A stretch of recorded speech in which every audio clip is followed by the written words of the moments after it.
नमस्कार दोस्तों, आप सभी का हमारे चैनल स्पिरिचुअल सिंह पर बहुत बहुत स्वागत है जी।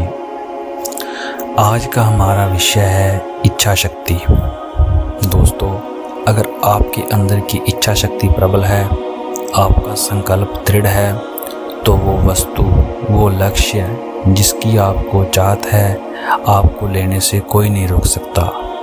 बाकायदा शर्त यह है कि आपके अंदर की इच्छा शक्ति कैसी है, आपकी मेहनत कैसी है। वो वस्तु चाहे सांसारिक हो, चाहे रूहानियत हो, आपको मिलकर ही रहेगी। इस बात की गवाही यह कहानी भरती है, तो कृपया ध्यान से सुनना। भगवान बुद्ध आत्मज्ञान की खोज में तपस्या कर रहे थे। उनके मन में बहुत प्रकार के प्रश्न थे, क्योंकि तपस्या में मेहनत बहुत थी पर सफलता नहीं मिल रही थी। बुद्ध ने बहुत कष्ट सहन किए और अनेक स्थानों की यात्राएं की, परंतु समाधान नहीं मिला।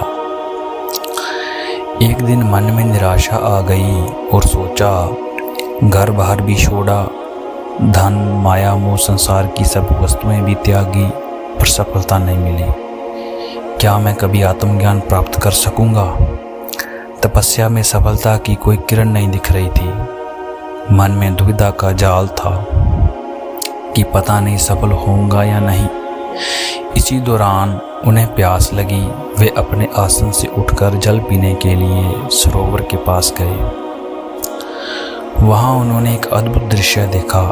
देखते हैं कि एक गिलहरी मुंह में फल लिए सरोवर के पास आई। फल छूटकर सरोवर में गिरा। फल पानी की गहराई में जाने लगा। गिलहरी ने पानी में छलांग लगा दी, अपना शरीर पानी में भिगोया। वह बाहर आकर शरीर पर लगा पानी झाड़ दिया। गिलहरी लगातार ऐसे ही कर रही थी, मानो वो सरोवर के पानी को अपने शरीर पर लगाकर सरोवर को खाली कर रही हो। बुद्ध ने सोचा कि ये गिलहरी सरोवर के पानी को कभी नहीं सुखा सकेगी, पर फिर भी हिम्मत से, पूरी शक्ति से अपने काम में जुटी है। अचानक बुद्ध के मन में विचार आया कि यह तो गिलहरी है, फिर भी अपने लक्ष्य को पाने में जुटी है। मैं तो मनुष्य हूँ। आत्मज्ञान नहीं हुआ तो निराश नहीं होना चाहिए। मैं पुण्य तपस्या में जुट जाऊंगा। इस प्रकार गिलहरी की इस सीख से महात्मा ने शिक्षा प्राप्त की और तपस्या में जुट गए।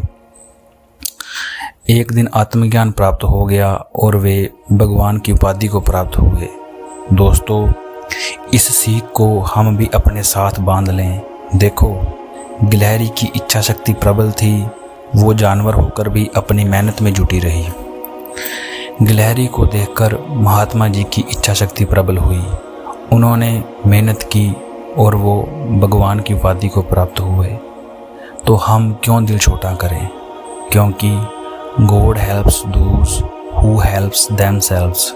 भगवान उनकी सहायता करते हैं जो अपनी सहायता खुद करते हैं। उठो, मेहनत करो। आज नहीं तो कल अपने लक्ष्य को प्राप्त हो जाओगे। इस तरह इच्छा शक्ति होगी तो सफलता अवश्य मिलेगी। आज के लिए इतना ही। वीडियो अच्छी लगे लाइक शेयर करना व चैनल को सब्सक्राइब करना। धन्यवाद।